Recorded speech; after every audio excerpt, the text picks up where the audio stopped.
Hello and welcome to another one of my videos. If you've seen my previous video then you'll know that I bought the Dyson Airwrap about a week ago now. Here it is. And it worked okay in that video. The curls sort of lasted about 5 hours or something afterwards. But ever since then it's sort of gone downhill. With the curling attachment anyway, the other attachments I've sort of got to grips with a little bit more to create more volume, but the curling one, nah.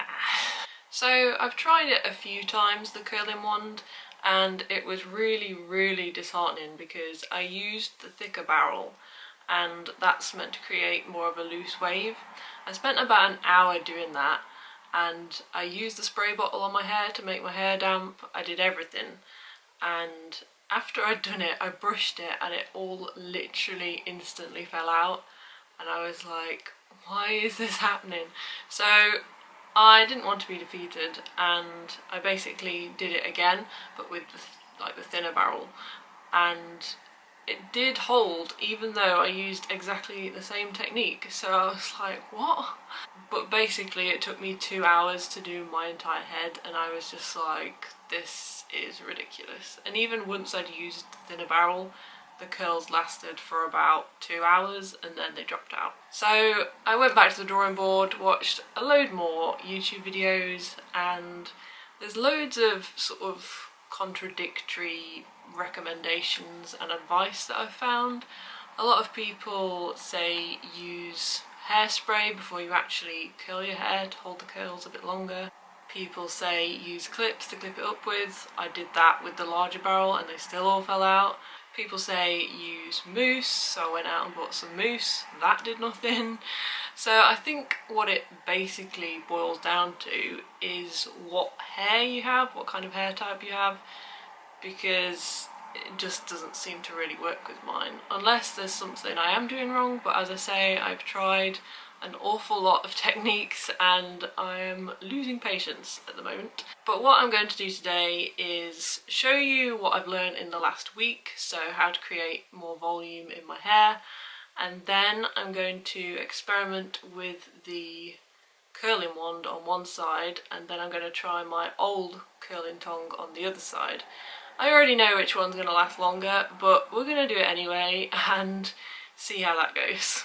Okay, so let's pretend I have just got out the shower, and what I usually do is use the hairdryer and I tip my head upside down and I just basically go at the roots with the hairdryer until they're dry pretty much. So yeah, that's what I'm going to start with. And I'm using the hottest setting and the highest fan speed for this.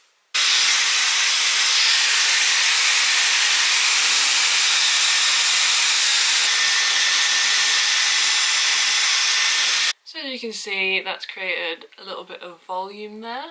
So then what I also do is I go through my hair with the smoothing brush afterwards.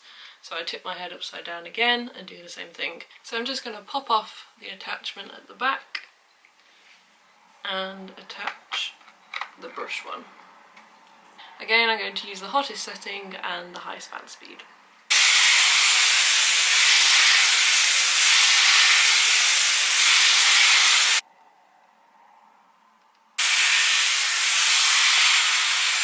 There you go, as you can see it's created even more volume and it's also left my hair looking really shiny and smooth and soft. So yeah, halfway through doing that, when I picked up the Dyson and tapped it, that's when I changed over to the cool shot, and I think it just sort of helps keep the volume in place a little bit longer. So I can either leave my hair like this, which is what I tend to do most of the time anyway, or if I'm feeling fancy then I can try out the curling attachment. And yes, I'm going to do that today, as I mentioned previously, because I want to compare how my hair holds the curl from a normal curling iron compared to the Dyson. Okay, so this is my regular sort of curling tongue. It is the Tony and Guy, I think it's like a conical wand, I think they call it, but there's basically no end on it, so you can easily burn yourself, which I found out about 2 or 3 years ago. It basically stuck on my wrist, and I've still got a scar here, a very faint one, but it took all of the skin off here and it was disgusting. So that kind of put me off using this anymore. I was wearing the glove as well, but it just so happened that the glove sort of finished here and I burnt myself here. I think it was only £15 from Amazon about 4 years ago. I don't even know if they still do it. It is pretty good, you just have to be really careful at the end. When I got this curling iron, I actually bought a heatproof mat, and it's a really cool one because if you leave the curling iron on here, it actually changes colour, so it would leave like a white spot on here just to like let you know that the curling iron's still hot, which is really cool. So I've sectioned my hair into 2 different sections. I'm going to do this side with the regular curling iron and then this side obviously with the Dyson. One thing I did want to do, by the way, was time how long each side took me, so I might grab my phone and set the timer up. Okay, so I've got my timer on my phone and I'm just going to start that now. So the curling wand has heated up, and if I just press it to here, you'll see the white marks that I was talking about, which just lets you know that it's hot enough basically. Now, because of the extreme heat on this side, you can actually take bigger chunks and it still holds the curl. What I'm also going to do is spray a little bit more heat protect spray on, just because obviously this side is going to be a lot warmer than the other side. Just brush it through. So I'm just going to hold it this way and very carefully wrap it round. You can see how easy it was to actually burn myself with this. It's really difficult in the camera as well. And then I just leave it there for about 10 seconds and the curl should, yep, perfectly fine. Okay, so I'm just going to do the rest of my hair now, and then I'll film again when I start the other side with the Dyson. So there we go, that has literally taken me about 8 minutes to do the entire side of my hair, and I've not really sectioned it properly or anything. So yeah, that's crazy quick. So this time when I use the Dyson, what I'm going to do is spray hairspray on every strand before I actually curl it, because apparently that acts as a heat defense mechanism as well. So I'm going to try that, and then I think I'm going to pin them as well, just because it might help them last longer, who knows. I've just sectioned my hair and I've dampened this part.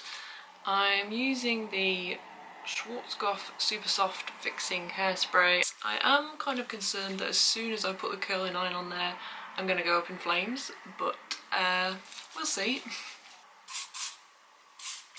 So hottest setting and highest fan speed again.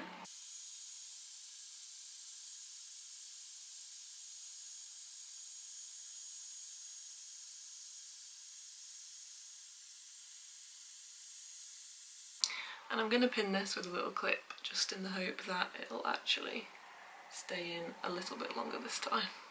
Okay, so I'm just going to go around and do the rest of my hair and see how long it takes.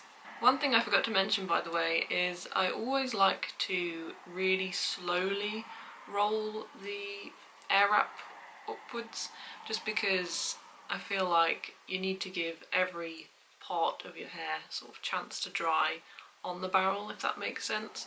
So yeah, so as you can see, it's gone dark since I filmed last, but I've done my hair now. This side took me about 16 minutes, so basically double the time of what it took me on this side. I've clipped it all up and I've used about 10 clips. What I'm going to do now is hairspray this side so it's even and fair, and then I'm just going to brush through it and we'll see what the results are.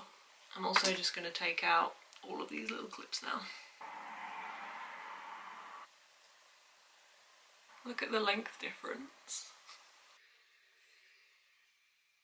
So there you go. I don't really know if you can see that, but one side is still a little bit longer than the other. This one kind of gives more of a different style as well. It's more of like a beachy kind of wave curl. I think this is probably the best result I've had so far with the Dyson Airwrap. For some reason my hair just decides it wants to behave when it's on camera, so I may have to film more often. I think it's given really good results this time. Maybe using hairspray and clips is the way forward, although I did use clips last time, so literally no idea. It's about 4:30 at the minute, so what I'm going to do is leave it a couple of hours and then I'll film again and we'll see which one has lasted longest. Hello, so it is now 9:30 almost, so it's like 5 hours since I curled my hair.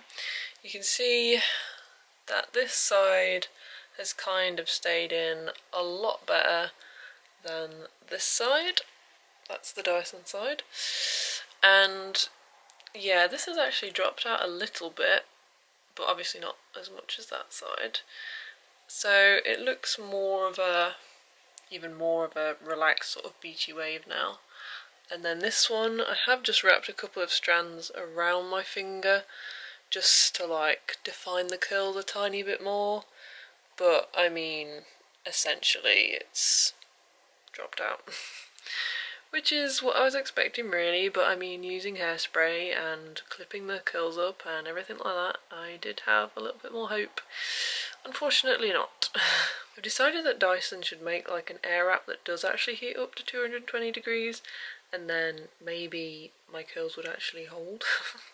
But yeah, this is my hair after 5 hours. I'll perhaps do an update tomorrow and you can see what it looks like after I've slept on it. See you in the morning. Hello, it is now the next day and I have just woken up. It's 9:30, so it's 12 hours since I did the last update. My hair, quite frankly, looks like a mess this morning, but I haven't brushed it yet. So this is the side I did with the regular curling iron. It's mostly stayed in, I think. And then this is the Dyson side, which just looks like a wavy, sticky mess really. I'm not really too sure what's going on there. But as I say, I've not brushed it, so I'll do that and I'll see what it looks like. Okay, so I've just brushed it, and as you can see, this side is just kind of full of kinks at the minute. And this side is still fairly wavy. But yeah, that's it really. I hope you enjoyed this video. Thank you very much for watching. Give me a like if you enjoyed it and don't forget to subscribe. I will see you in my next video. Bye.